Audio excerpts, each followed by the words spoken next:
The notification sound from my phone cut through the morning silence like a blade through silk. I was sitting cross-legged on my apartment floor, surrounded by birthday decorations I'd been carefully arranging since dawn. Silver streamers that caught the early sunlight, balloons in shades of deep purple and gold that I'd chosen because they reminded me of the sunset Mom and I watched together on my 16th birthday. That was before everything changed, before Claire became the center of our family's universe and I became the satellite, orbiting at a safe distance, always in shadow. Maya, sweetie, I need to talk to you about tomorrow. Mom's voice through the phone speaker carried that particular tone I'd learned to recognize over the past 3 years, the one that meant Claire needed something and I was about to lose something in return. I paused, my hand hovering over a string of fairy lights that I'd planned to hang around my living room window. 25 years old today, I thought to myself, and I still feel like I'm 12 years old, waiting for permission to exist. What about tomorrow, Mom? I already knew. The knot in my stomach had been tightening for weeks ever since Claire mentioned she wanted to throw a graduation party. Not a small celebration with close friends. No, that would be too simple for my sister. She wanted a full production, caterers, a DJ, a venue, and of course, the entire family's attention and financial support. I'd watched it happen so many times before that I could predict the conversation like a well-rehearsed script. Well, honey, you know Claire just found out she got into medical school, and she wants to celebrate this weekend. She's been working so hard, and this is such a big achievement for our family. The way she said our family made my chest tighten, as if my master's degree in environmental engineering, earned while working full-time to support myself, hadn't worth a phone call. As if the promotion I had received last month at the renewable energy consulting firm hadn't merited so much as a congratulations card. So we're going to move your little birthday dinner to next week, okay? You understand, right? You've always been so mature about these things. Mature. That word had become a cage I'd been locked in since I was 15 years old. Be mature, Maya. Don't cause drama, Maya. Your sister needs this more than you do, Maya.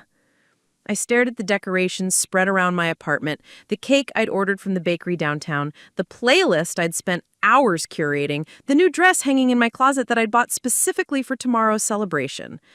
All of it suddenly felt foolish. Childish, like evidence of how little I understood about my place in this family. Actually, Mom, I can't move it to next week. I've already made plans. The words came out steadier than I felt. Through my apartment window, I could see Mrs. Rodriguez from next door tending to her garden, carefully watering each flower with the kind of attention I craved from my own mother. Her movements were deliberate, loving. She knew each flower by name, understood what each one needed to thrive. I wondered what that kind of nurturing felt like. Plans? Honey, it's just a birthday dinner with the family. We can do that anytime. Claire's graduation party is this weekend only. She's already sent out invitations to all her friends from med school. You know how important first impressions are in her field. The familiar aches settled behind my ribs, that hollow feeling I'd carried since I realized I would always come second, or third, or fourth, depending on what Claire needed that particular week. I picked up one of the balloons and watched as the sunlight filtered through its surface, casting purple shadows on my hardwood floor. The shadows reminded me of bruises. I've been paying for those credit cards for 3 years, Mom. The words surprised even me with their directness. I hadn't planned to bring up the money. Not yet. Not like this. But sitting there surrounded by my own birthday decorations while my mother canceled my celebration for the 3rd time in 5 years, the weight of it all suddenly felt unbearable. Claire's car payments, her apartment deposit, her spring break trip to Cabo, her laptop, her furniture, her medical school application fees. I've been covering all of it because you said it would help the family. The silence stretched between us like a chasm. I could picture my mother in the kitchen of my childhood home, probably leaning against the granite countertop that I'd helped pay to replace when Claire decided she didn't like the original one. Her face would have that expression I knew so well, the mixture of guilt and defensiveness that appeared whenever someone pointed out the imbalance in how she treated her daughters. Maya, you know we appreciate everything you do for the family, but Claire is at such a crucial point in her career. And what about my career, Mom? What about my life? The question hung in the air like smoke. I stood up from the floor, my legs shaky, and walked to the window. Mrs. Rodriguez had moved on to her rose bushes, pruning them with careful precision. She looked up and saw me watching, offering a warm wave that I returned automatically. At least someone had noticed I existed today. You're being dramatic, sweetheart. It's just one birthday. You'll have plenty more. That's when something inside me shifted, like tectonic plates realigning after years of pressure. I thought about my bank account, drained month after month to fund Claire's lifestyle, while I ate ramen dinners and took the bus to work to save money. I thought about my own dreams, the environmental conservation program I'd wanted to start, the house I'd been saving for, the life I'd put on hold while ensuring Claire could live hers without any financial stress. No, I said quietly, I won't have plenty more. I'm 25 today, and I've missed enough birthdays for Claire's events. I'm done. Done? What do you mean, done? I closed my eyes and took a breath that felt like diving underwater. I mean, I'm done paying for Claire's credit cards. I'm done being the family bank. I'm done being mature and understanding. Will you cancel my life for hers? The explosion was immediate. Maya Elizabeth Thompson, you cannot be serious. Those cards have thousands of dollars on them. Claire is depending on that money for school. You can't just abandon your family because you're having a tantrum about a birthday party. A tantrum. 25 years old, contributing more to this family's financial stability than anyone else, and my feelings were dismissed as a tantrum. I looked around my apartment, truly looked at it for the first time in months. The furniture I'd bought secondhand and lovingly restored. The plants I'd nurtured back to health from the clearance section of the nursery. The books lining my shelves, each one purchased after careful consideration of my budget. The art on my walls, created by local artists I'd supported despite my limited income. Everything in this space reflected who I was when I wasn't being Claire's older sister or Mom's reliable daughter. No, I said quietly, and my voice started growing stronger. I'm not abandoning anyone. I'm just finally choosing myself. After I hung up, the silence in my apartment felt different. Not empty, but full of possibility. I sat back down among my birthday decorations and really looked at them. The balloons caught the morning light like captured dreams. The fairy lights would create magic when darkness fell. The cake waiting in my refrigerator was chocolate with raspberry filling. My favorite, not Claire's. For once, something was entirely mine. My phone buzzed with texts from family members, my Aunt Sarah, my cousin Mike, even my grandmother. Word traveled fast in our family, especially when someone stepped out of their assigned role. But as I read their messages, I noticed something that made my heart race, with a mixture of fear and exhilaration. For the first time in years, I didn't immediately feel guilty. Instead, I felt something I almost forgotten, the electric sensation of taking up space in my own life. The doorbell rang, interrupting my thoughts. I opened it to find Mrs. Rodriguez standing there with a small potted orchid, its white blooms delicate as paper. "Happy birthday, mija," she said with a smile that reached her eyes. "I saw you putting up decorations this morning. This one needed a new home. I thought you might like to take care of her." As I accepted the plant, our hands touched briefly, and I realized that this woman, this neighbor who barely knew me, had remembered my birthday when my own mother had forgotten it. The irony wasn't lost on me, but neither was the kindness. "Thank you," I whispered, and meant it more than she could know. After she left, I placed the orchid on my kitchen counter and stared at it for a long moment. Like me, it had been uprooted, moved to a new environment, asked to bloom in unfamiliar territory. But unlike me, it wouldn't spend its energy trying to make everyone else comfortable. It would simply focus on growing toward the light. I picked up my phone and scrolled through my contacts until I found the customer service numbers for the 3 credit cards I'd been paying. My finger hovered over the first number, and for a moment, the old Maya, the mature, understanding, always puts family first Maya, whispered that I should reconsider, that this would hurt people I loved, that good daughters don't abandon their responsibilities. But then I thought about tomorrow's canceled birthday dinner, about the dress hanging in my closet that no one would see, about the dreams I'd deferred while funding someone else's future. I thought about Mrs. Rodriguez's garden, how she gave each plant exactly what it needed to flourish. I thought about the orchid now sitting in my kitchen, waiting for me to learn how to care for it properly. And I made the first call.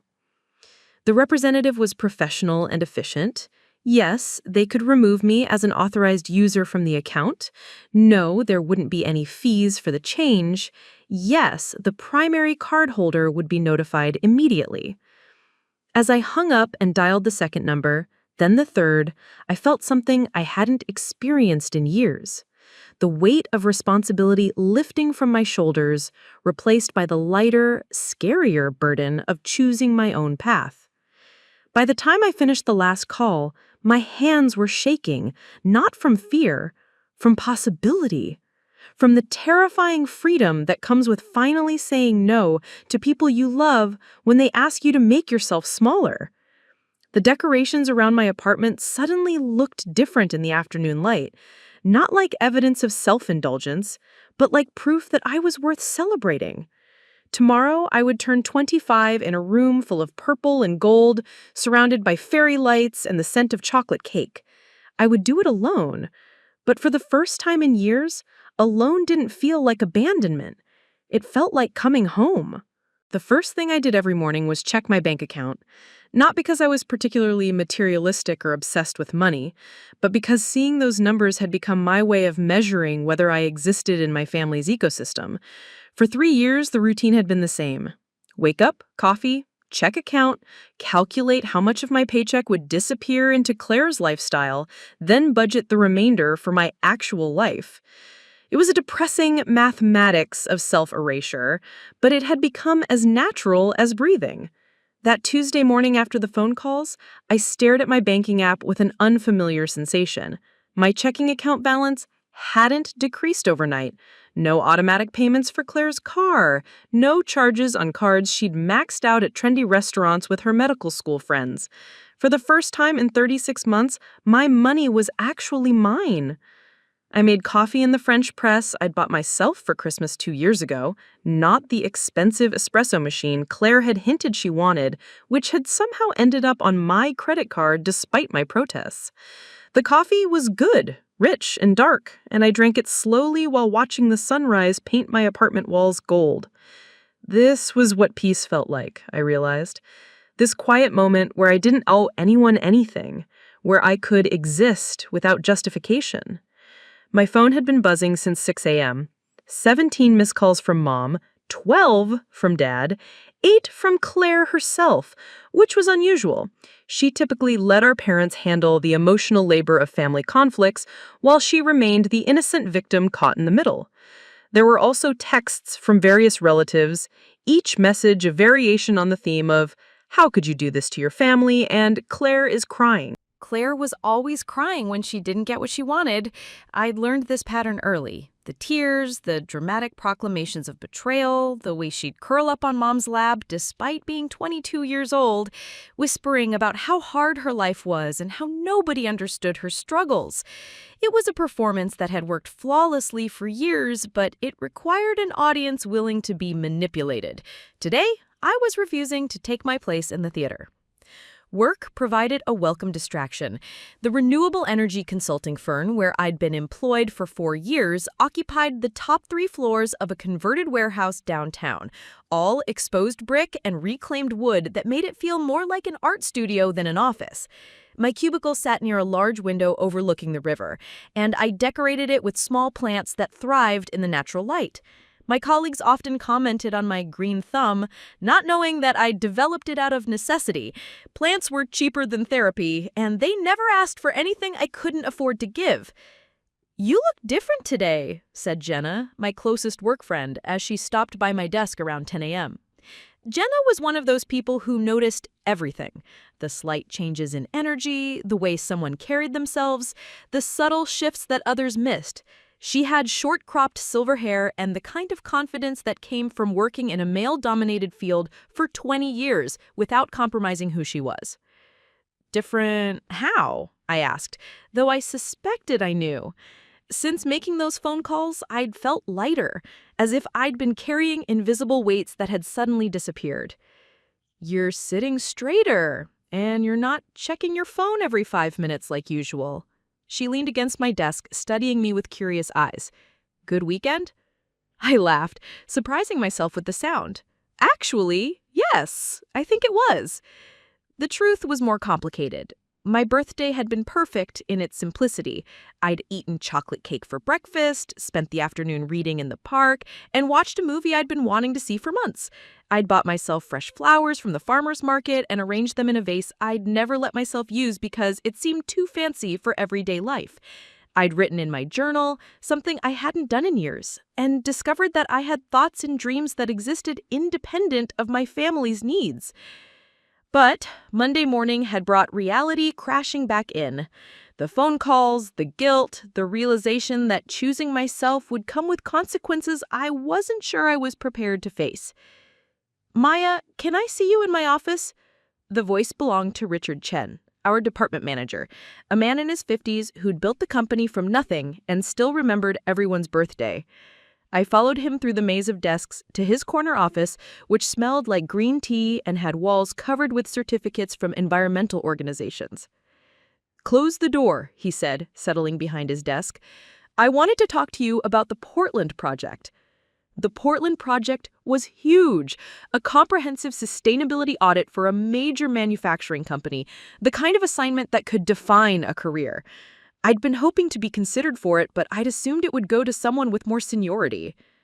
"I've been watching your work over the past year, and I'm impressed. Your analysis on the Denver project was thorough, your presentation skills have improved dramatically, and your clients consistently request to work with you again. I'd like you to lead the Portland team." The offer hung in the air between us like a gift I wasn't sure I deserved. Lead a team? Travel to Portland for 6 weeks? A 20% salary increase? My name on the final report that would be presented to executives and possibly published in industry journals. Everything I'd been working toward for 4 years. "There's one caveat," Richard said. "The timeline is aggressive. We'd need you to start next week, and you'd be working some long hours for the next 2 months. I know you're careful about your schedule." He said it diplomatically, but we both knew he was referring to the numerous times I'd had to leave early or miss meetings because of family emergencies, usually involving Claire needing something urgent that couldn't wait. I thought about those emergencies. The time I'd left a client presentation to co-sign for Claire's apartment because Mom said it had to be done immediately. The evening I'd missed a company dinner to help Claire move because she'd waited until the last minute to pack. The countless phone calls during work hours to discuss Claire's problems, to provide emotional support, to solve crises that somehow always required my immediate attention. "I can do long hours," I said, and meant it. For the first time in years, my evenings belonged to me. No one else's emergencies would dictate my schedule. "When do I start?" After the meeting, I sat at my desk, staring at the contract Richard had given me to review. The salary increase alone would change my life. I could start rebuilding my savings, maybe even begin looking at houses instead of apartments.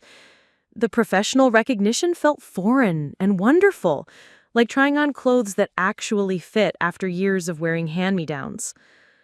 My phone rang, interrupting my thoughts. Dad's name appeared on the screen.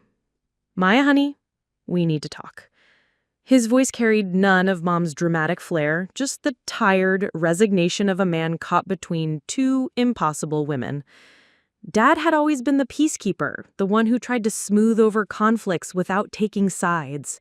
It was a thankless role that had aged him prematurely, and I felt a familiar pang of guilt for adding to his stress. "I'm at work, Dad." "I know, sweetheart, but this can't wait. Claire's cards were all declined yesterday. She couldn't buy groceries. She's scared to go out because what if there's an emergency? You've left her completely vulnerable." The word vulnerable made something sharp twist in my chest. Claire lived in a one-bedroom apartment in the trendy part of town, drove a car that was newer than mine, and had enough clothes in her closet to stock a small boutique. She attended medical school without a part-time job, went out to eat several times a week, and took spring break vacations that cost more than I made in 2 months. If she was vulnerable, it was a very privileged kind of vulnerability. "Dad, she's 22 years old. She can get a job." "You know she doesn't have time for a job with medical school. And her grades are so important right now. One bad semester could ruin her future." I closed my eyes and leaned back in my chair. This conversation felt like stepping into quicksand. The more I struggled against the logic, the deeper I sank. In our family worldview, Claire's potential future success justified any present sacrifice from everyone around her. My actual current success was irrelevant by comparison. "What about my future, Dad?" The question seemed to genuinely confuse him. "Honey, you're doing great. You have a good job, your own place, you're stable. Claire needs stability, but she doesn't have it yet. You can help provide that for her until she gets established." Stable, like a piece of furniture, like a resource to be utilized, rather than a person with dreams and ambitions. I thought about the Portland Project, about Richard Chen choosing me to lead it based on my merit, not my willingness to sacrifice myself for others. "I got offered a promotion today," I said quietly. "That's wonderful, sweetheart." "See, you're doing so well. That's exactly why you're in such a good position to help your sister." He'd missed the point entirely, but I realized that was the problem. In our family dynamic, my successes only mattered insofar as they enabled me to be more useful to Claire. I wasn't a daughter with accomplishments worth celebrating. I was a cash machine with feelings. That evening, I walked home instead of taking the bus, needing the time to think. My neighborhood was one of those transitional areas where young professionals lived alongside immigrant families and elderly people who'd been there for decades. Mrs. Rodriguez was in her garden again, this time harvesting tomatoes with the help of a little girl I assumed was her granddaughter. "Miss Maya," the child called out, running to the fence that separated our yards. "Abuela says you had a birthday. Did you make a wish?" I knelt down to her level, charmed by her gap-toothed smile. "I did make a wish, actually." "What did you wish for?" Mrs. Rodriguez looked up from her tomatoes, shooting her granddaughter a gentle look. "Rosita, wishes are private. You can't ask someone to tell you theirs." But the little girl's question stuck with me as I climbed the stairs to my apartment. What had I wished for? I'd been so focused on what I didn't want. The guilt, the financial drain, the constant feeling of inadequacy, that I hadn't articulated what I did want. Inside my apartment, I made dinner for one. Pasta with vegetables from the farmer's market, a glass of wine I'd been saving for a special occasion, classical music playing softly in the background. It was the kind of evening I dreamed about during those long years of emergency phone calls and family crises. Simple, peaceful, mine. As I ate, I pulled out my journal and wrote down what I wished for. To matter in my own life. To be valued for who I am, not what I can provide. To wake up excited about my future instead of anxious about everyone else's problems. To love my family without losing myself in the process. The wishes felt both modest and revolutionary. They were things most people took for granted. The right to prioritize their own needs, to be celebrated by the people who claim to love them, to exist as more than a supporting character in someone else's story.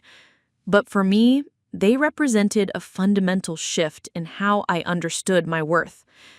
Around 9 p.m., my doorbell rang. Through the peephole, I saw Claire standing on my doorstep, and my heart immediately began racing. She looked exactly like I expected. Red-rimmed eyes, artfully disheveled hair, and the vulnerable expression she'd perfected over years of getting her way through emotional manipulation. I opened the door, but didn't invite her in. "Maya?" Her voice was small, broken, the tone she used when she needed something important. "Can we talk?" For a moment, I wavered. This was my baby sister, the girl I'd read bedtime stories to, taught to ride a bike, defended from playground bullies, the girl who used to curl up next to me during thunderstorms and call me her hero. Looking at her now, I could see both versions, the child I'd loved unconditionally and the adult who'd learned to weaponize that love. "What do you want to talk about, Claire?" "About what you did, about the cards. Maya, I can't survive without that help. You've ruined everything." And there it was. Not an apology for years of taking advantage, not acknowledgement of my sacrifices, not even a happy birthday. Just the expectation that I would fix the problem I created by finally saying no. "I didn't ruin anything," I said quietly. "I just stopped enabling it." The conversation that followed would change everything between us. But at that moment, standing in my doorway with the Portland contract in my bag and the taste of freedom still fresh on my tongue, I knew that some changes were worth making, even when they broke your heart. Claire pushed past me into my apartment without being invited, a move so characteristic that I didn't even try to stop her. She'd been doing this since childhood, entering spaces that belonged to other people as if she had inherent rights to them, taking what she needed without asking permission. I watched her survey my living room, her eyes lingering on the birthday decorations I hadn't yet taken down, and I braced myself for the performance I knew was coming. "You actually celebrated without us?" she said, her voice carrying that particular note of wounded betrayal she'd mastered by age 16. "You had a birthday party and didn't invite your own family?" "I ate cake alone in my apartment, Claire. That's hardly a party." She turned to face me, and I was struck by how different she looked outside the context of our family home. Here, in my space, surrounded by things I'd chosen and paid for myself, she seemed smaller somehow, younger. The dramatic flair that worked so effectively on our parents felt almost absurd in the practical simplicity of my apartment. "Do you know what yesterday was like for me?" she continued, beginning to pace between my couch and coffee table. "I went to buy groceries and my card was declined. At the pharmacy, declined. I tried to get gas, declined. Do you have any idea how humiliating that was?" I sat down in my reading chair, the one I'd bought secondhand and reupholstered myself, and studied my sister's face. There was genuine distress there, but underneath it I could see something else. Confusion. For the first time in her adult life, someone had said no to her, and she genuinely didn't understand how to process the experience. "Claire, you're 22 years old. Most people your age have jobs. Most people my age aren't in medical school." The words exploded out of her with a force that made me flinch. "Do you know how hard my program is? Do you know how many hours I study? I can't work some stupid retail job and still maintain the grades I need for residency. You're literally sabotaging my entire future because you're jealous." Jealous. The word hit me like a physical blow. not because it was true, but because it revealed how fundamentally Claire misunderstood our relationship. In her mind, I was the older sister who'd had more time to establish herself, who lived in comfortable stability while she struggled with the challenges of professional school. She'd constructed a narrative where I was the privileged one and she was the victim, despite the objective reality of who was financially supporting whom. I'm not jealous of you, Claire. I'm tired of funding your life while neglecting my own. Funding my life? She laughed, but it was sharp and bitter. Maya, Mom and Dad pay my tuition. You help with some incidental expenses. Don't act like you're putting me through school. Some incidental expenses. I pulled out my phone and scrolled through my banking app, finding the screenshots I'd taken months ago when I'd first started questioning the arrangement. Your car payment is $487 a month. Your apartment rent is $1,200. Your car insurance $156. Your phone bill $89. Spring break in Cabo $2,800. New laptop for school $1,600. Furniture for your apartment $3,200. Medical school application fees $1,500. That's just from the past 6 months, Claire. And that doesn't include restaurants, clothes, gas, groceries, and the dozens of smaller charges that add up to hundreds more every month, too. I kept reading numbers, watching her face change as the reality of my contributions became undeniable. Her mouth opened and closed several times, but no words came out. Finally, she sank onto my couch, the fight momentarily draining out of her.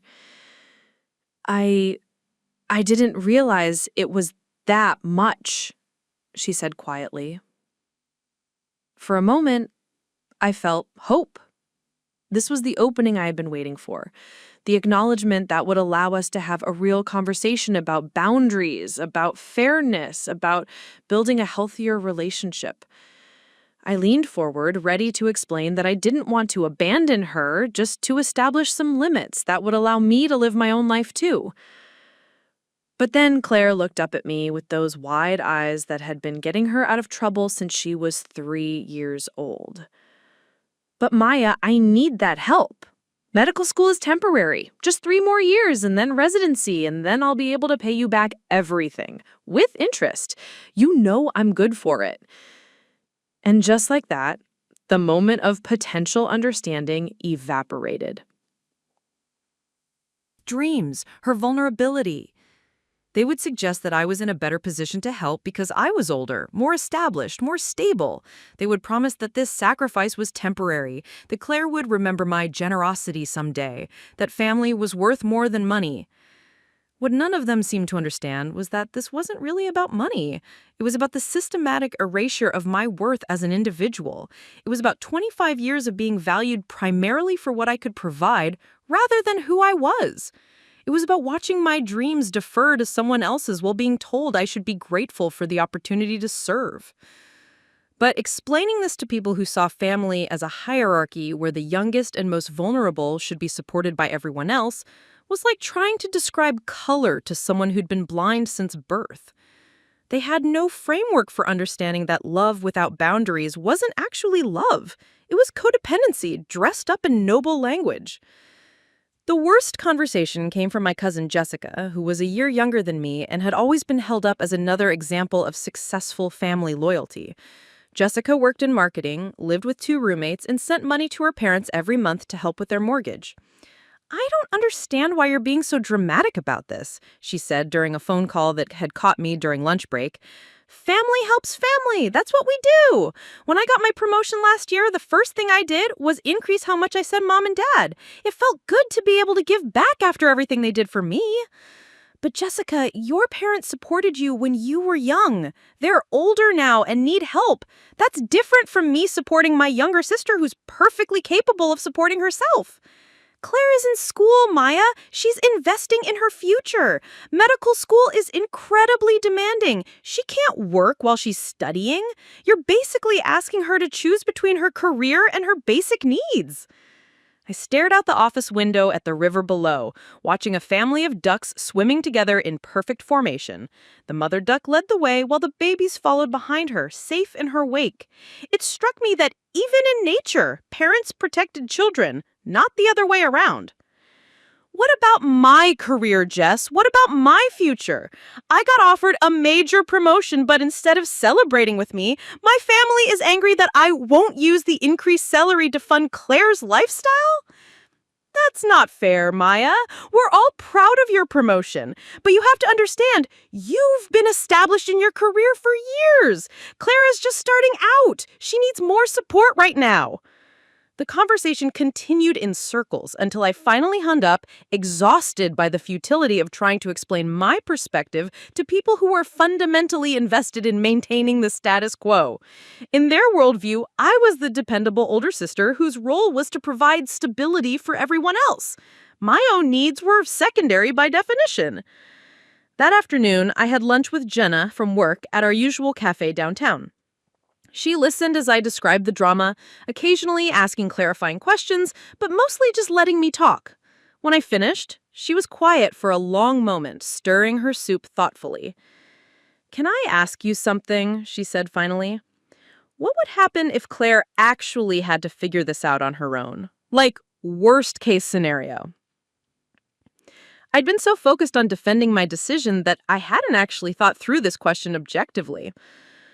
I guess she'd have to get a part-time job, maybe take out student loans for living expenses, move to a cheaper apartment, get a roommate, eat out less often.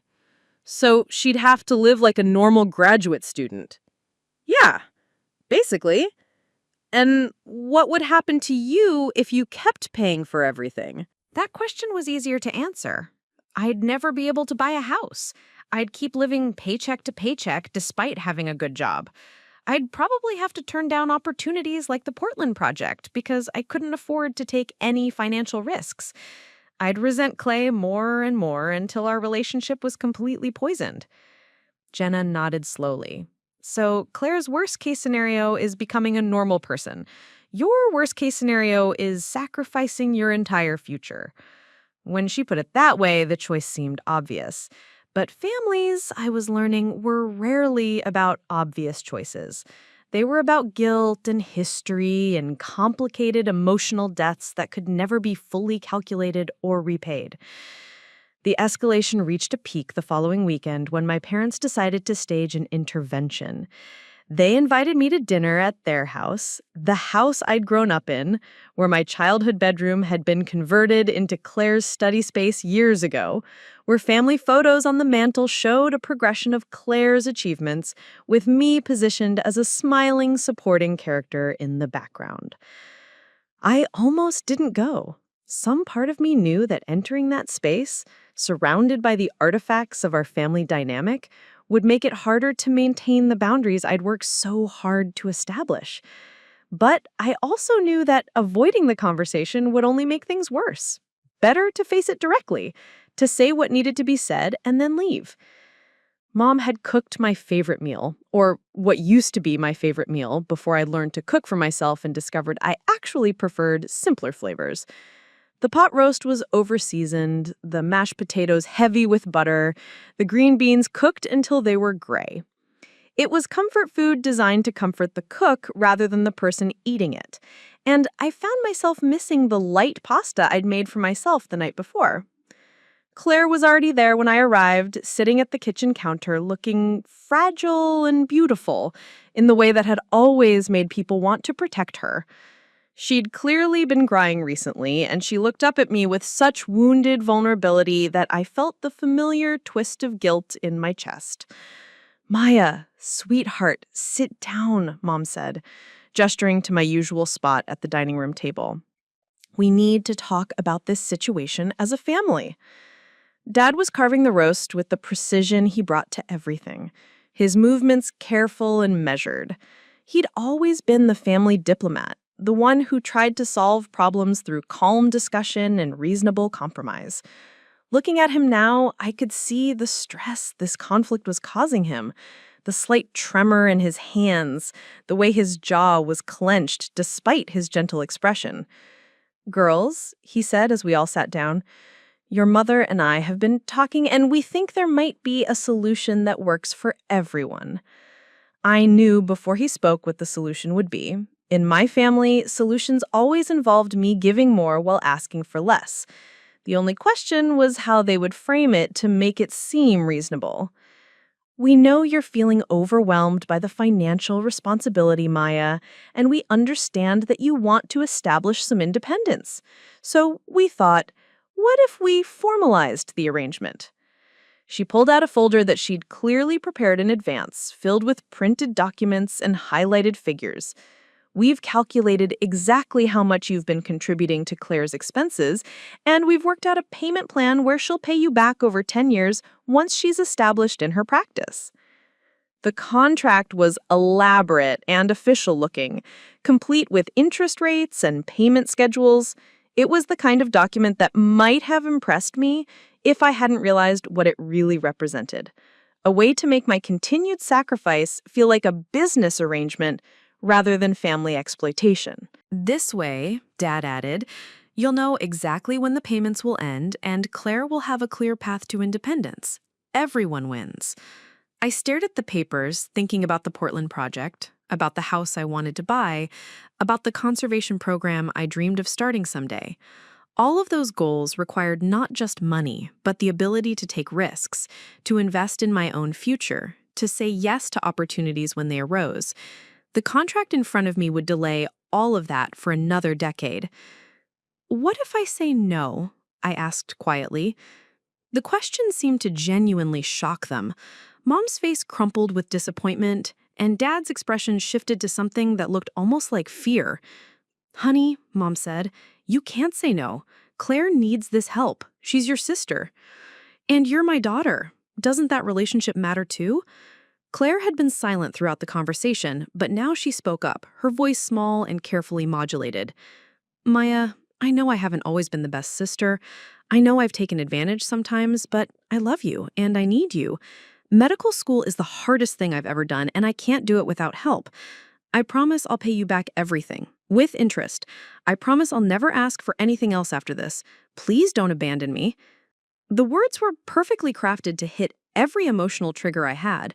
The acknowledgement of past mistakes without actual accountability, the promise of future change without present action, the framing of my boundary setting as abandonment. It was manipulation disguised as vulnerability. And the terrible thing was that part of it was probably genuine. Claire might actually believe her own narrative.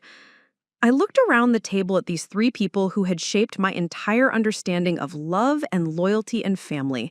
They were looking at me with such desperate hope, such certainty that I would ultimately do the right thing, which in their minds meant sacrificing myself for the greater family good. I need to think about it, I said finally. The relief on their faces was palpable. In their experience, I need to think about it was usually the beginning of my capitulation. They started talking about logistics, about how to modify the current arrangement, about what Claire would need for the upcoming semester. They were planning my continued sacrifice as if my agreement was inevitable. I left that dinner feeling more alone than I had since making the original decision to cancel the credit cards. For a few weeks, I'd started to believe I was strong enough to maintain my boundaries, but sitting at that table, surrounded by the weight of family history and expectation, I'd felt myself wavering in ways that terrified me.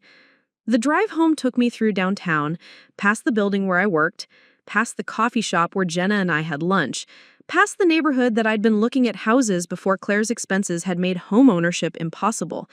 Each familiar landmark reminded me of the life I'd been building independently, the identity I'd been developing outside of my family role. By the time I reached my apartment, I knew what I had to do, but knowing and doing are different things, and the conversation I needed to have would require more courage than I'd ever asked of myself before. Inside my apartment, the orchid Mrs. Rodriguez had given me was blooming more fully, its white petals unfurling in the indirect light from my kitchen window. I sat at my small dining table with a cup of tea and stared at that flower, thinking about what it meant to thrive. The orchid wasn't trying to make anyone else comfortable. It wasn't sacrificing its own growth to support other plants. It was simply focused on becoming the fullest version of itself, trusting that its own flourishing was valuable enough to justify the space it occupied. I pulled out my phone and typed a text to my parents. "I've thought about your proposal, and my answer is no. I love Claire, but I'm not going to continue funding her lifestyle. She's capable of figuring this out on her own, and it's time for her to do that." Before I could second-guess myself, I hit send. The response came within minutes. First, a phone call from Mom, which I didn't answer, then a series of increasingly frantic texts. Dad trying to negotiate, Claire begging me to reconsider, Aunt Sarah informing me that I was breaking Grandma Rose's heart, Uncle Tom suggesting I'd lost sight of what really mattered in life. I turned off my phone and sat in the quiet of my apartment, feeling simultaneously guilty and free. Tomorrow, I would start preparing for the Portland project. I would begin looking at houses again. I would call the financial advisor I'd been meaning to consult about retirement planning. I would start living like someone whose future mattered. But tonight, I would sit with the discomfort of disappointing people I loved, knowing that sometimes loving someone means refusing to enable their harmful patterns, even when, especially when, that refusal causes them pain. The orchid continued blooming in the window, beautiful and unapologetic, teaching me what it looked like to choose growth over guilt. "And how did it feel to receive that praise?" Dr. Martinez asked. "Good," I admitted. "It felt good to be useful, to be appreciated. I was proud of how well I could take care of Claire." "Of course you were. You were a child who learned that your value in the family system came from caretaking. That's a heavy burden for a 7-year-old to carry." Heavy burden. The phrase resonated in a way that made my chest tight. I'd never thought of my caretaking role as a burden. It had just been who I was, how I understood my place in the world. But sitting in that office, looking back at decades of prioritizing everyone else's needs, I could see the weight I'd been carrying without even realizing it. "The thing is," Dr. Martinez continued, "children who grow up in these parentified roles often have trouble setting boundaries as adults.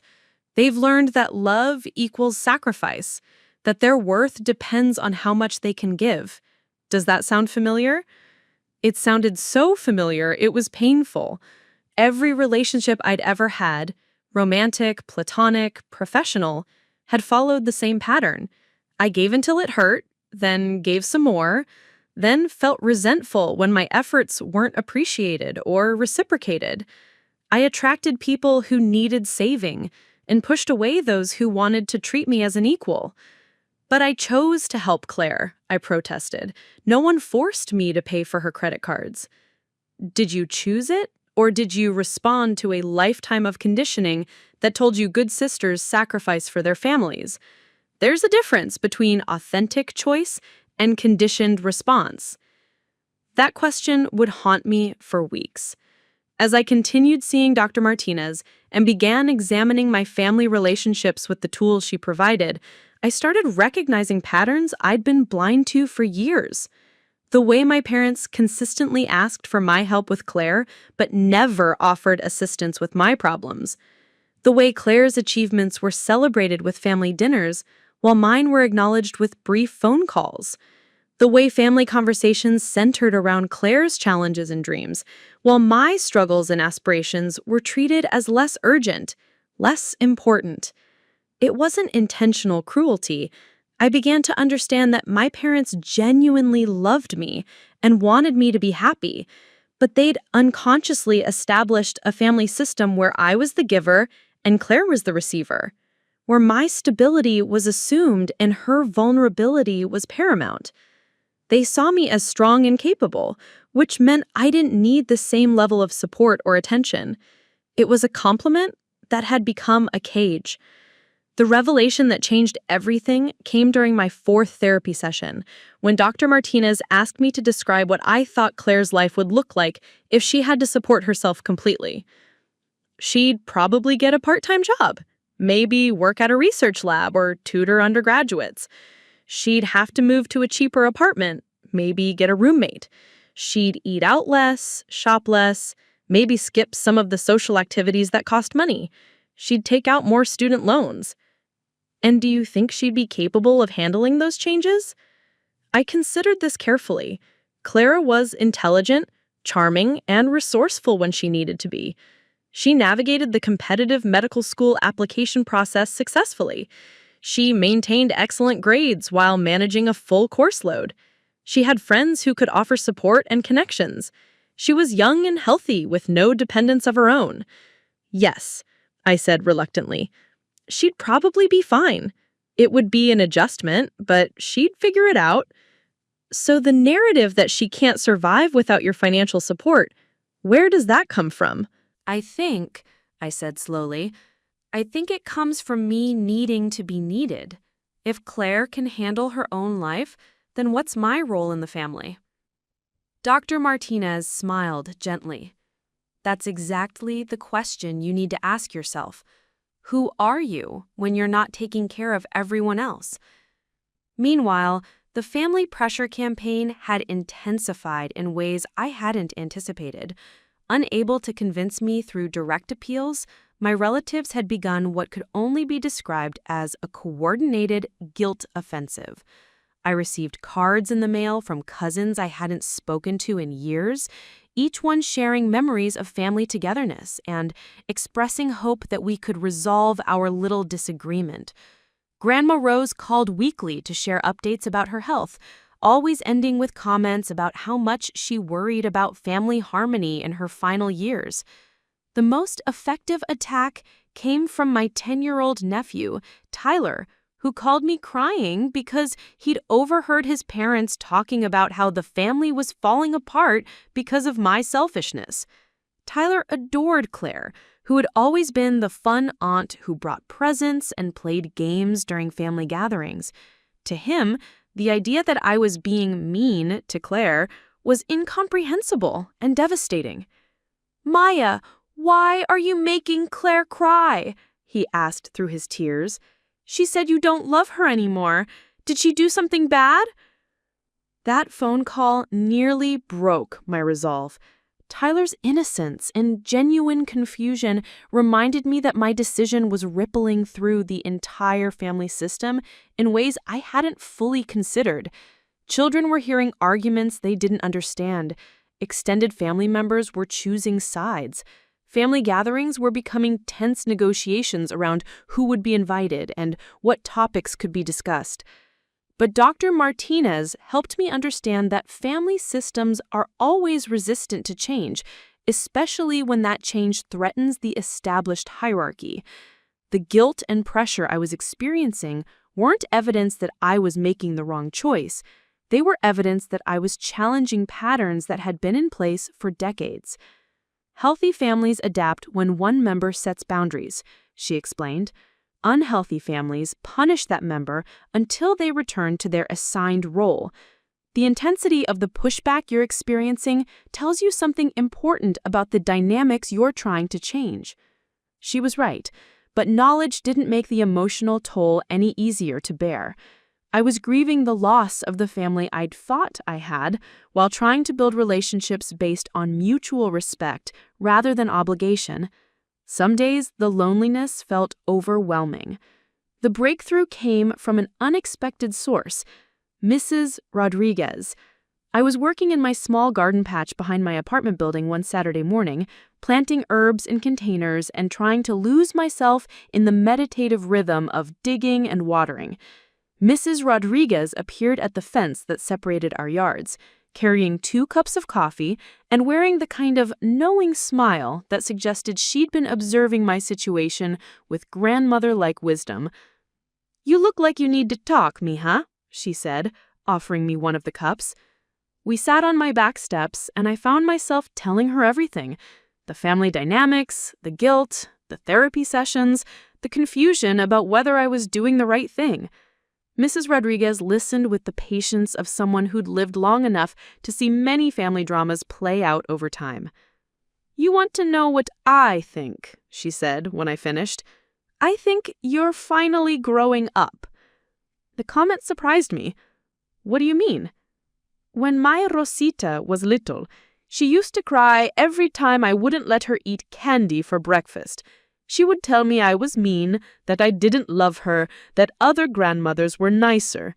It broke my heart to see her upset, but you know what would have happened if I gave her candy every morning? She would have gotten sick. Exacto. And she would never have learned to eat real food. Sometimes love means letting people be upset with you. Sometimes it means watching them struggle with problems they can solve themselves. That's how they grow strong. Mrs. Rodriguez went on to tell me about her own family, how she'd raised 4 children while working 2 jobs, how she'd refused to enable her eldest son's gambling addiction even when it meant years of not speaking, how she'd watched her daughter struggle through a difficult divorce without stepping in to fix everything. My children all learned to stand on their own feet because I didn't carry them everywhere, she said. Your sister, she's still a baby because your family keeps treating her like one. You're not being mean, you're being a good sister by making her grow up. That conversation gave me a framework for understanding my decision that felt more authentic than all the therapy insights combined. I wasn't abandoning Claire. I was refusing to stunt her growth by continuing to solve problems she was capable of handling herself. I wasn't being selfish. I was modeling what healthy independence looked like. The validation I'd been seeking from my family, I realized, was never going to come.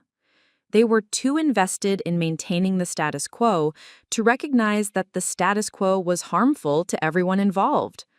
Claire would never develop true confidence and resilience as long as she knew someone else would always fix her problems. My parents would never learn to see me as an individual rather than a resource as long as I continued accepting that role. And I would never discover who I was outside of my caretaking identity as long as I kept prioritizing everyone else's comfort over my own growth. That weekend, I did something I'd never done before. I unfriended several family members on social media, not out of anger, but out of self-preservation. I was tired of seeing Claire's posts about her fabulous lifestyle while receiving guilt trips about abandoning her. I was tired of cousin Jessica's sanctimonious updates about family loyalty. I was tired of seeing family photos from gatherings I wasn't invited to because my presence had become divisive. For the first time in my adult life, I chose my own peace over family harmony. It felt simultaneously liberating and terrifying, like stepping off a cliff and discovering I could fly. 3 months after canceling Claire's credit cards, I was standing in a solar panel installation facility in Portland, Oregon, wearing a hard hat and safety glasses, watching technicians assemble the components that would power a sustainable future. The Portland project had exceeded every expectation, not just professionally, but personally. For the first time in years, I was able to throw myself completely into work without constant interruptions from family crises. No emergency phone calls about Claire's problems, no guilt about prioritizing my career, just pure, focused engagement with meaningful work. Richard Chen had flown out to observe the final phase of the installation, and we were walking through the facility together, discussing the potential for scaling this technology to other manufacturing plants. The project would save the company millions in energy costs over the next decade while reducing their carbon footprint by 60%. It was exactly the kind of work I dreamed of doing when I first got into environmental consulting. Richard, I have to ask, what changed? I've been watching your work for 4 years, and you've always been competent, but this project, this is exceptional. The attention to detail, the innovative solutions, the leadership skills you've shown with the team. It's like you became a different person. I smiled, thinking about how to explain the transformation without oversharing about my personal life. I guess I finally learned how to focus on what actually matters to me. It was true in ways that went far beyond professional development. With the mental energy I'd previously spent managing Claire's problems now redirected toward my own goals, I discovered capabilities I hadn't known I possessed. The Portland team had responded to my leadership with enthusiasm and respect. Clients sought out my opinion on complex technical issues. Industry publications had started quoting my analysis in articles about renewable energy trends. More importantly, I'd started saying yes to opportunities that excited me and no to commitments that drained me. When a colleague invited me to co-author a paper on sustainable manufacturing practices, I said yes. When my cousin Jessica asked me to contribute to a going-away party for another relative I barely knew, I politely declined. When the company offered me the chance to present our Portland findings at a national conference, I said yes immediately. The transformation hadn't been without challenges. I still struggled with guilt, especially when I received updates about Claire's situation through the family grapevine. She'd eventually found a part-time job doing medical research at a university lab, moved to a smaller apartment with a roommate, and taken out additional student loans to cover her living expenses. According to my mother's carefully worded emails, Claire was managing, but remained hurt and confused by my decision. Part of me wanted to reach out, to see if we could rebuild our relationship on healthier terms, but Dr. Martinez had helped me understand that reconciliation would only be possible if Claire was willing to acknowledge the problematic dynamics of our past relationship. So far, there was no indication that she'd gained that insight. In her narrative, I remained the selfish sister who had abandoned her in her time of need. The rest of my family had slowly begun to accept the new reality, though not without ongoing tension. Family gatherings were still awkward affairs where certain topics were carefully avoided. My parents maintained a polite but distant relationship with me, clearly hoping that time would heal the rift and I would eventually return to my previous role. They seemed unable to understand that I hadn't temporarily lost my mind. I had permanently changed my priorities. Some relationships had improved in unexpected ways. My father, freed from his role as mediator between Claire and I, had started calling occasionally just to check in. We'd had several conversations about my work that had nothing to do with family drama, and I'd begun to see glimpses of the relationship we might have if it weren't constantly overshadowed by Claire's needs.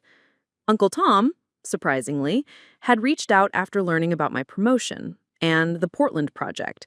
He built his own business from scratch and understood the sacrifices required for professional success.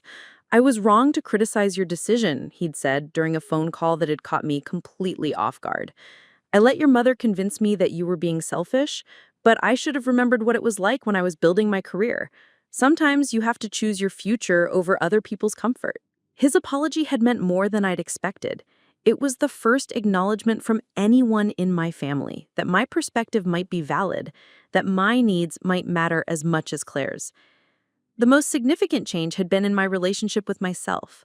The constant anxiety that had been my companion for years, the worry about money, the guilt about never doing enough, the exhaustion from trying to meet everyone else's expectations had gradually faded.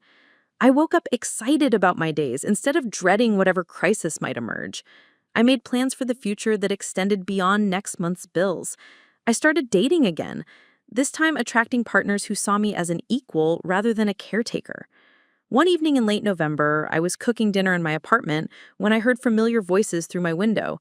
I looked out to see Mrs. Rodriguez in her garden with a young woman I didn't recognize, clearly Latina, probably in her early 20s, with the kind of lost expression I remembered wearing during my most difficult periods with my family. Later that evening, Mrs. Rodriguez knocked on my door with her usual perfect timing. "Maya, I want you to meet my granddaughter Sophia," she said, introducing the young woman I'd seen earlier. "She's having some troubles with her family, and I thought maybe you could talk to her." Sophia's story was heartbreakingly familiar. She was the eldest of 4 children, working 2 jobs while attending community college, sending most of her earnings home to help support her younger siblings. Her parents expected her to live at home indefinitely, contributing to the household while her brothers were encouraged to pursue their education and careers without financial obligation to the family. When she'd tried to move out and focus on her own studies, she'd been accused of selfishness and abandoning her responsibilities. "I don't know what to do," Sophia said. her eyes filling with tears that I recognized from my own mirror. I love my family, but I feel like I'm disappearing, like I don't exist except as someone who pays bills and solves problems. I made tea, and we sat in my living room talking until nearly midnight. I told her about my own experience, about the therapy that had helped me understand the difference between love and enabling, about the difficult but necessary process of setting boundaries with people you care about. I watched her face change as she realized she wasn't alone, that her feelings were valid, that choosing herself didn't make her a bad daughter. "But what if they never forgive me?" she asked. "Then you'll know that their love was conditional on your willingness to sacrifice yourself," I said gently.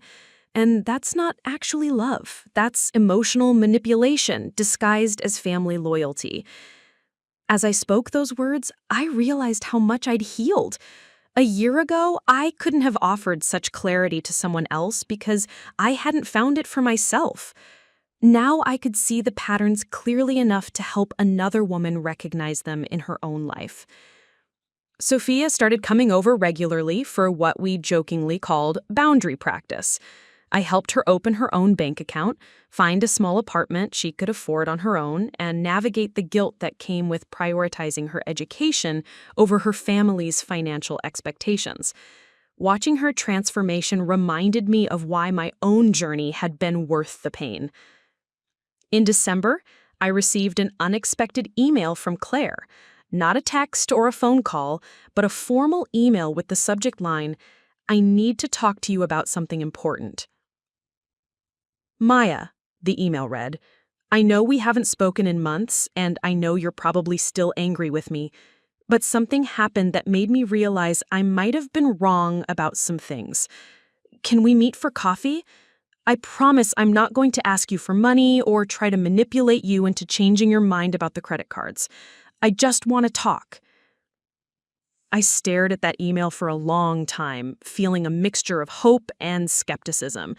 This was the first communication from Claire that didn't center around her needs or my obligations.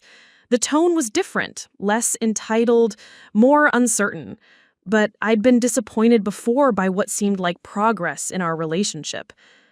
I called Dr. Martinez to discuss the email before responding. She helped me think through what I hoped to accomplish and what boundaries I needed to maintain. "If you decide to meet with her, remember that your goal isn't to fix your relationship or make her understand your perspective. Your goal is to gather information about whether she's capable of relating to you differently. Listen more than you speak. Don't defend your decisions or try to educate her about family dynamics. Just see if she's ready for a relationship between equals." I agreed to meet Claire at a neutral location, a coffee shop downtown that neither of us had history with. When I arrived, she was already there, sitting at a corner table and looking more uncertain than I'd ever seen her. She'd lost weight, and there were dark circles under her eyes that suggested she'd been struggling more than my parents had let on. "Thank you for coming," she said as I sat down. "I wasn't sure you would." "I almost didn't," I admitted. "What did you want to talk about?" Claire took a deep breath, clearly having rehearsed what she wanted to say. "I've been seeing a therapist," she began, which surprised me. "I started going because I was having panic attacks about money, and I thought I needed help managing stress. But Dr. Peterson, my therapist, she helped me realize that my stress wasn't really about money. It was about learning to be independent for the first time in my life." I remained quiet, curious to see where this was going. "Maya, I don't think I ever really understood how much you were doing for me. Not just the money, but the emotional support, the problem solving, all of it. I thought that was just what families did for each other. But Dr. Peterson helped me see that I'd become dependent in ways that weren't healthy for either of us." This was not the conversation I'd expected. Claire's words carried a humility I'd never heard from her before, and acknowledgement of responsibility that went beyond the surface-level apologies she'd offered in the past. When you cut off the credit cards, I was terrified. Not just about the money, but about having to figure out my life without someone else managing the difficult parts. I never had to budget or prioritize or make hard choices about what I could and couldn't afford. I never had to solve my own problems without calling you or mom or dad to fix things. She paused, clearly struggling with emotions that seemed genuine. It was the hardest thing I've ever done, but also liberating? Does that make sense? I got a job, found a roommate, learned to cook actual meals instead of eating out all the time. I discovered I was capable of things I never thought I could handle. I felt a flutter of hope, but I kept my expression neutral. How do you feel about the way things have been between us? Honestly, I'm embarrassed. I'm embarrassed about how entitled I was, how I took your generosity for granted, how I made you feel guilty for having boundaries. I'm embarrassed that it took me this long to realize that I was treating you like a bank account instead of a sister. The words I'd been waiting to hear for years were finally being spoken, but I found myself feeling cautious rather than relieved. Words were easy. Changed behavior was harder. What do you want from me now, Claire? I want to try to have a real relationship with you, not one where you take care of me, but one where we're both adults who support each other in healthy ways. I want to get to know who you are when you're not worried about solving my problems. I want to tell you about my life without asking you to fix it. We talked for 2 hours that afternoon. Claire told me about her job at the research lab, about her roommate who was becoming a real friend, about the sense of accomplishment she felt from managing her own responsibilities. She asked about my work, my life in Portland, my relationship with therapy and personal growth. For the first time in our adult lives, we had a conversation between equals. It wasn't a magical reconciliation that healed years of dysfunction overnight. There were still moments when Claire slipped into old patterns, starting to complain about a problem, then catching herself and explicitly stating that she wasn't asking me to fix it. There were moments when I felt suspicious of her motives, wondering if this was a sophisticated manipulation designed to eventually restore her access to my resources. But it was a beginning, a tentative first step toward a relationship built on mutual respect rather than obligation and guilt. As we prepared to leave the coffee shop, Claire said something that surprised me. Maya, I'm sorry I ruined your birthday. I know that sounds small compared to everything else, but I keep thinking about how excited you probably were about celebrating and how I just took that away from you without even thinking about it. You deserved better. The apology was specific and unqualified, without any of the justifications or deflections that had characterized her previous attempts at accountability. It was the kind of acknowledgement that could begin to heal the deeper wounds in our relationship. Thank you, I said simply. That means a lot. We agreed to meet again in a few weeks, to take things slowly, and see if we could build something healthier between us. As I walked back to my car, I felt cautiously optimistic about the possibility of having a sister instead of just a financial dependent. But I also knew that regardless of what happened with Claire, I had already reclaimed the most important relationship, the one with myself. I had learned to value my own needs, to trust my own judgment, to choose my own path, even when it disappointed people I loved. That foundation would remain strong, whether my family relationships improved or not. 6 months later, the house I bought in April sat on a quiet street lined with maple trees, their new spring leaves creating a canopy of green that filtered the morning sunlight into dancing patterns across my front yard. It was a modest 2-bedroom craftsman with original hardwood floors, built-in bookshelves, and a kitchen window that overlooked a garden space where I'd planted tomatoes, herbs, and flowers that attracted butterflies. Every morning, I drank coffee on the back porch, watching the garden come to life, marveling at the fact that this space was entirely mine. The down payment had come from the money I'd saved by not funding Claire's lifestyle for 8 months. The mortgage payments were manageable on my new salary, which had increased again when I'd been promoted to senior project manager following the success of the Portland initiative. The house felt like a physical manifestation of the choice I'd made to invest in my own future rather than subsidizing someone else's.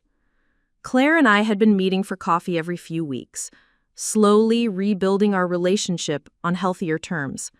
The process was sometimes awkward, sometimes painful, but undeniably real in ways our previous dynamic had never been. She'd started paying for her own coffee, insisting on splitting restaurant bills when we occasionally shared meals, and talking about her life in terms of her own accomplishments, rather than her needs and problems. I got promoted to lead research assistant, she told me during one of our recent conversations, her voice carrying a pride I'd never heard before. Dr. Williams said I'm one of the most reliable students she's ever worked with. It's funny, I never knew I was actually good at managing responsibilities until I had to do it myself. These glimpses of the woman Claire was becoming when she wasn't being enabled gave me hope for our future relationship. She was developing qualities, self-reliance, problem-solving skills, genuine confidence that had been stunted by years of having others handle her difficulties. The changes in our family dynamic had rippled outward in unexpected ways. My parents, no longer able to rely on me as their solution to Claire's problems, had been forced to develop different parenting strategies. Dad had started helping Claire budget her research assistant salary. Mom had begun teaching her to cook practical meals instead of just elaborate holiday dishes. For the first time, they were treating Claire like an adult who needed life skills, rather than a child who needed protection. My relationship with my parents remained complicated, but was slowly improving. They'd attended my housewarming party, bringing a beautiful set of kitchen knives and expressing genuine pride in my achievement. Mom had wandered through my house, touching the furniture I'd chosen, admiring the art I hung on the walls, marveling at the garden I'd started from scratch. "I forgot how capable you are," she'd said, standing in my living room surrounded by evidence of my independent life. "You've built something really beautiful here." It wasn't quite an apology, but it was acknowledgement, recognition that I was more than just the family's dependable problem solver. 1 year later, Sophia graduated from community college with honors and received a full scholarship to the State University's engineering program. I attended her graduation ceremony, sitting with Mrs. Rodriguez in the family section, watching this young woman who'd learned to choose herself walk across the stage with confidence and joy. Her own family had eventually come around once they saw that her success reflected well on them and that her independence didn't mean abandonment. "Thank you," Sophia whispered to me afterward, tears in her eyes, "for showing me it was possible." I'd started a monthly support group for women dealing with family boundary issues. Meeting in the community room of my local library, what had begun as an informal conversation between Sophia and I had grown into a circle of 8 women, ranging in age from 19 to 47, all struggling with variations of the same challenge: how to love family members without sacrificing themselves. The group sessions reminded me weekly that my experience wasn't unique. There was Elena, whose parents expected her to send money home, despite struggling to pay her own student loans. There was Jennifer, whose adult sister lived in her basement and refused to contribute to household expenses. There was Maria, whose mother guilt-tripped her for moving across the country for a job opportunity. Each woman's story had different details, but the same underlying theme: families that confused love with sacrifice, that demanded selflessness from some members while enabling dependency in others. Watching these women support each other, share strategies, and celebrate small victories in boundary setting felt like participating in something revolutionary. We were quietly dismantling generations of dysfunctional patterns, one conversation at a time. 18 months later, the environmental conservation program I dreamed of starting became reality when Richard Chen offered me the opportunity to lead a new division focused on sustainable community development.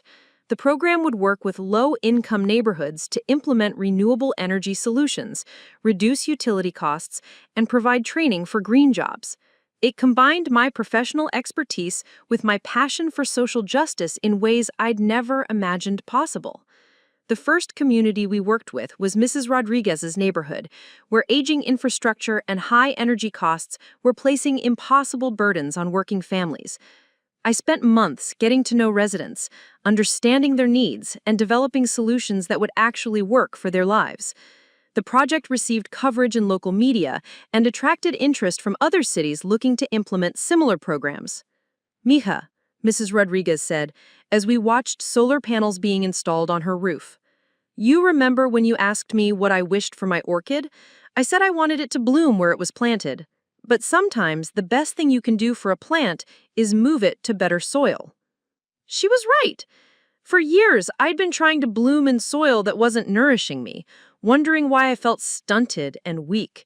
Moving myself to an environment where I could thrive had allowed me to grow in directions I'd never imagined possible. 2 years later, Claire finished her second year of medical school with grades that qualified her for the competitive residency programs she'd always dreamed of. She'd done it entirely on her own merit, without family connections or financial advantages, and the accomplishment had given her a confidence that was genuine rather than borrowed. I used to be terrified that I wasn't actually smart enough for medicine, she told me over dinner at my house, where she'd become a regular visitor. I think deep down I knew that having everything handed to me wasn't proving anything about my abilities. Now I know I can handle whatever challenges come up because I've already handled the hard parts myself. She'd also started dating someone, a fellow medical student named David, who appreciated her work ethic and ambition. I'd met him a few times and was struck by how different their relationship was from the ones she'd had when I was supporting her financially. David treated her as an equal partner, rather than someone who needed to be taken care of, and Claire seemed to genuinely enjoy the reciprocity. Maya, she said as we cleaned dishes together after dinner, I know I've said this before, but I need to say it again. Cutting off those credit cards was the best thing that ever happened to me. I hated you for it at the time, but you gave me the chance to find out who I actually am. I'm grateful. 3 years later, the call came on a Tuesday morning while I was reviewing proposals for the next phase of our community development program. Mom's voice on the phone was shaky, uncertain in a way that immediately put me on alert. Maya, honey, I need to tell you something. Your father had a heart attack yesterday. He's okay, he's stable, but he's going to need surgery and the recovery is going to be long. The old Maya would have immediately started coordinating everything. Medical appointments, insurance paperwork, meal preparation, and emotional support for the entire family. I would have taken time off work, depleted my savings, and exhausted myself trying to fix a situation that couldn't be fixed through sacrifice. The new Maya felt genuine concern and love for my father, but I also felt clear about what I could and couldn't provide. Mom, I'm so sorry. What do you need from me?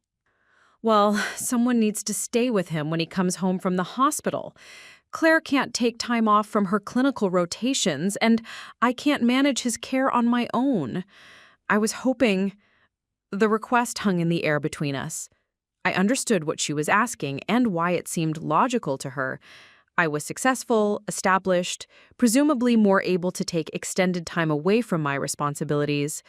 But I also understood that accepting this role would likely mean stepping back into the family caretaker position I'd worked so hard to leave.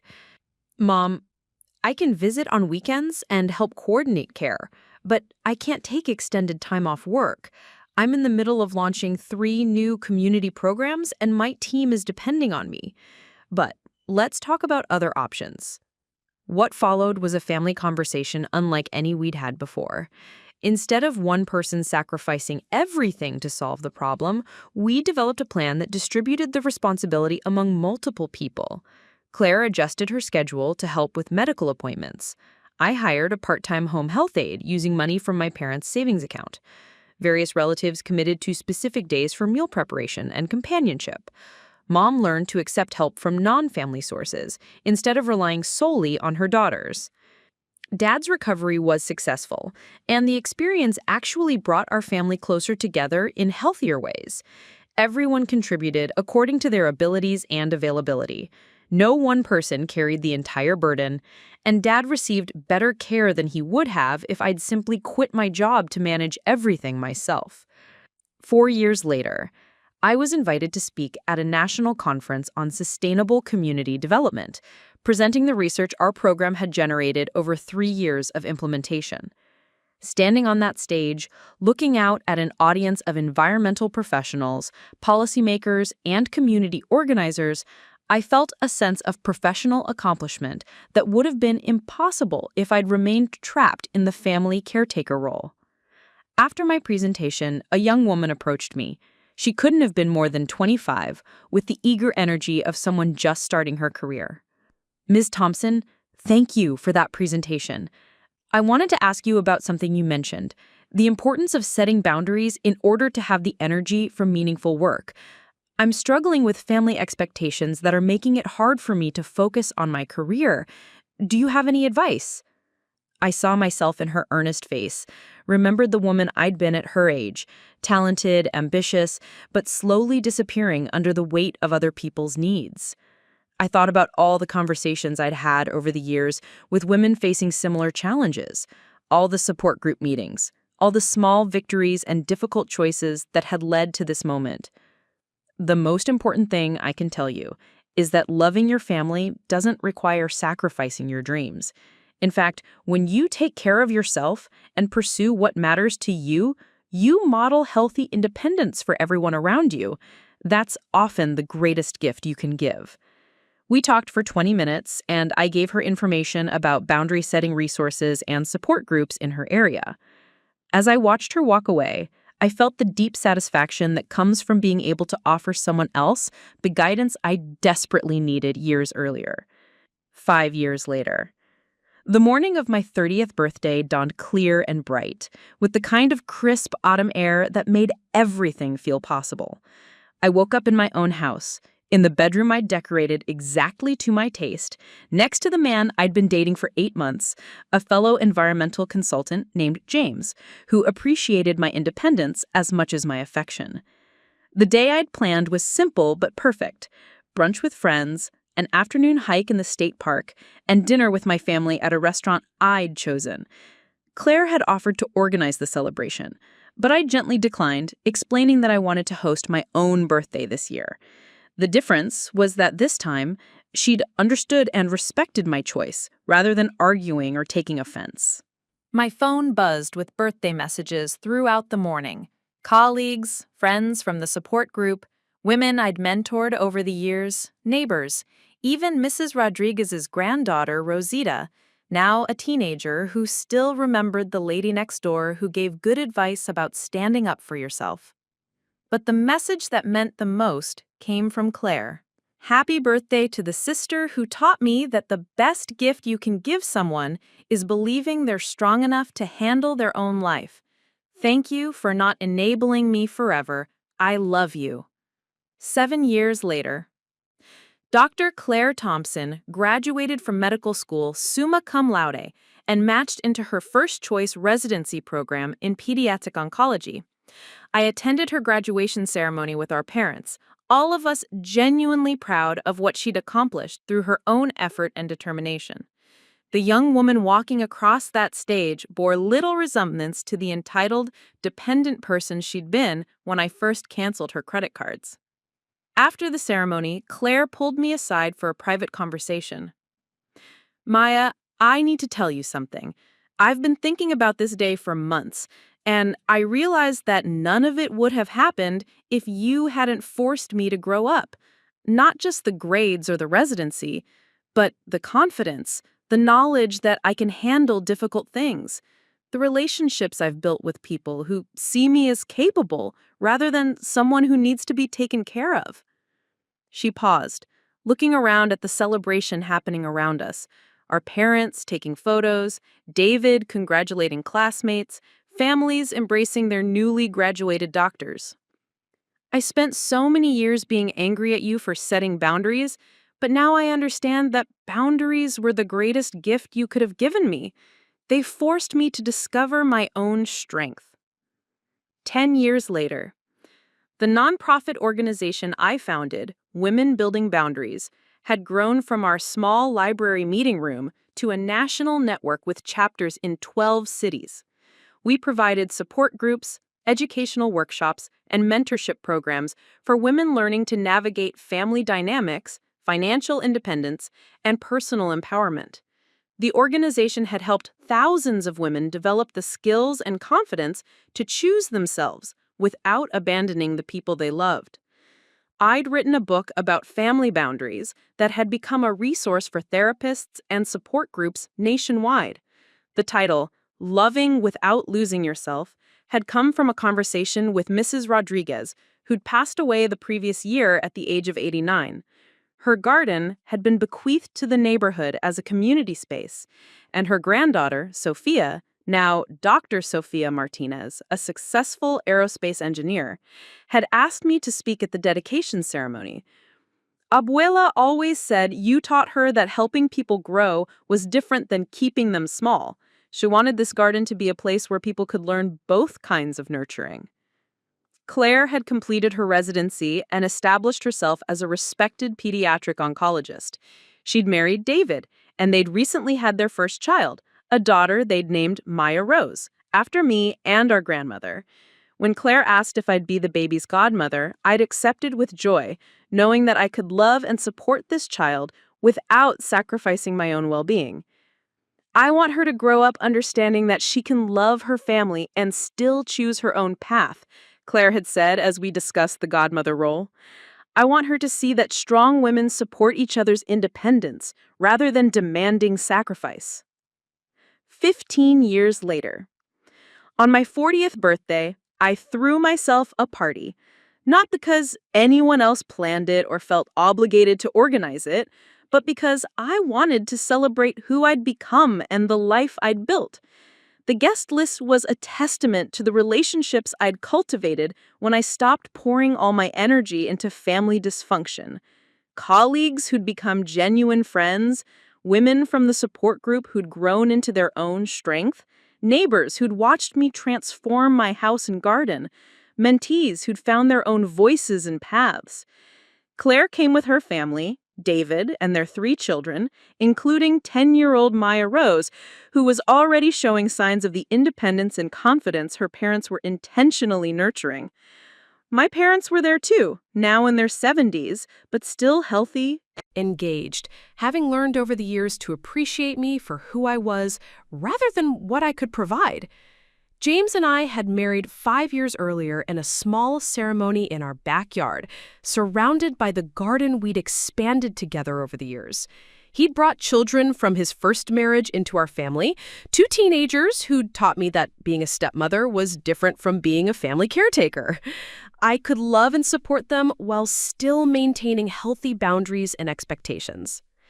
As I looked around at the celebration, people laughing and talking and genuinely enjoying each other's company, I felt a deep sense of satisfaction that had nothing to do with other people's approval.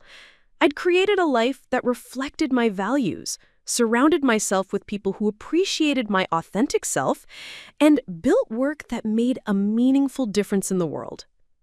Mrs. Rodriguez's orchid, now 15 years old, bloomed magnificently in my kitchen window. Its white flowers a reminder of the woman who'd first shown me what it looked like to nurture without sacrificing yourself. Next to it sat Cutting from her rose garden, thriving in the afternoon sunlight, growing strong and beautiful without apology. 20 years later. The phone call came on a quiet Sunday morning as I was reading in my garden, surrounded by the fruit trees James and I had planted over the decades of our marriage. Maya Rose, now 25 and a recent law school graduate, was calling with news that both surprised and delighted me. "Aunt Maya," she said, her voice bright with excitement, "I wanted to tell you that I've decided to start a nonprofit focused on financial literacy and independence for young adults. I've been thinking a lot about your story, about how you had to learn to set boundaries with family and how that changed not just your life, but our whole family's life. I want to help other people develop those skills before they get trapped in unhealthy dynamics." The symmetry was beautiful. The little girl who'd been named after me, who'd grown up hearing stories about the importance of loving yourself enough to set boundaries, was now choosing to dedicate her career to helping others discover their own strength. That sounds wonderful, Maya Rose. What inspired you to focus on this particular issue? Well, I've been seeing it with friends from school. So many of them are trapped in family dynamics where they're expected to sacrifice their own goals to support siblings or parents.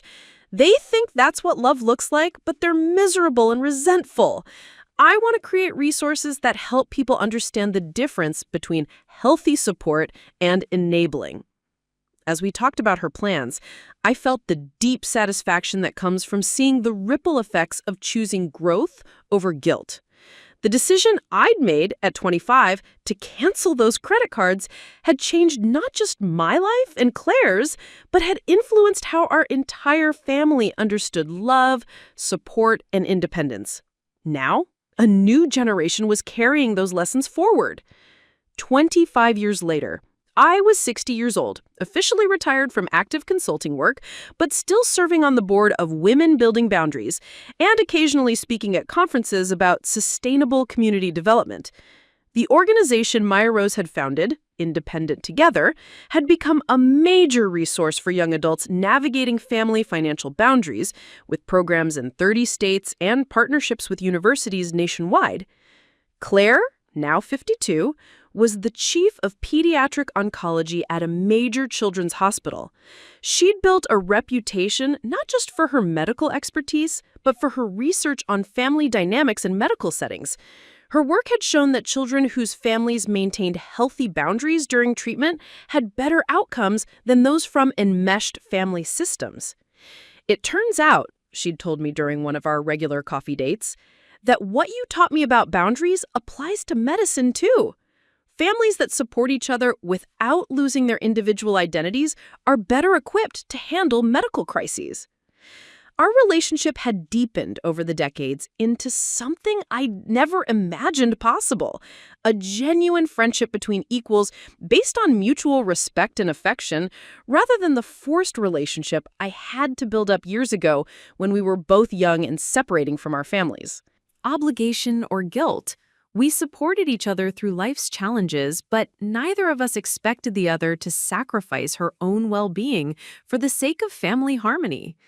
Mom and Dad, now in their 80s, had become different grandparents than they'd been parents.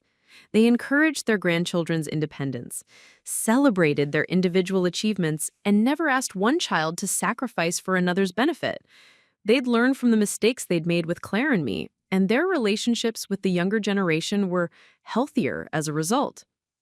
30 years later. The letter arrived on the anniversary of the day I'd first canceled Claire's credit cards, a date that had become a private holiday in my life, marking the moment I'd chosen to value myself as much as I valued others. The return address was familiar. Maya Rose Thompson Williams, now 35, and the executive director of a national coalition focused on family financial independence and healthy relationships. Dear Aunt Maya, the letter read, I'm writing to let you know that Congress has just passed the Family Financial Independence Act, which will provide funding for boundary-setting education and support programs nationwide. The legislation was inspired by research showing that families with healthy boundaries have better outcomes across every metric: mental health, financial stability, educational achievement, and relationship satisfaction. The letter went on to describe how the programs we developed over the decades had influenced policy at the highest levels, how the individual choice I'd made at 25 had contributed to systemic change that would benefit millions of families. None of this would have happened without your courage to choose yourself, Maya Rose concluded. You didn't just change our family, you started a movement.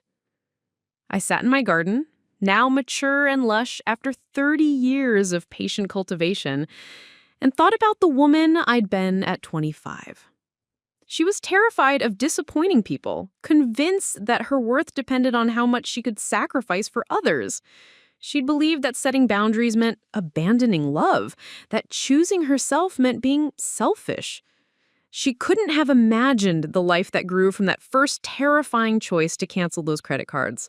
She couldn't have envisioned the career, the relationships, the impact that became possible when she finally learned to nurture herself with the same care she'd given everyone else. The orchid in my kitchen window, descendant of the original plant Mrs. Rodriguez had given me so many years ago, was blooming again, its white petals catching the afternoon light. It had bloomed every year for 30 years, never apologizing for the space it occupied, never questioning whether it deserved the care it received. That evening, I called the local community center and volunteered to speak at their next workshop on family boundaries. There were always new women discovering what I'd learned decades ago, that loving yourself isn't selfish, that setting boundaries isn't abandonment, that sometimes the greatest gift you can give your family is refusing to enable their dysfunction. The work continued, one conversation at a time, one choice at a time, one woman learning that she mattered enough to choose her own growth. Subscribe to Scarred by Secrets, where silence is never forgotten.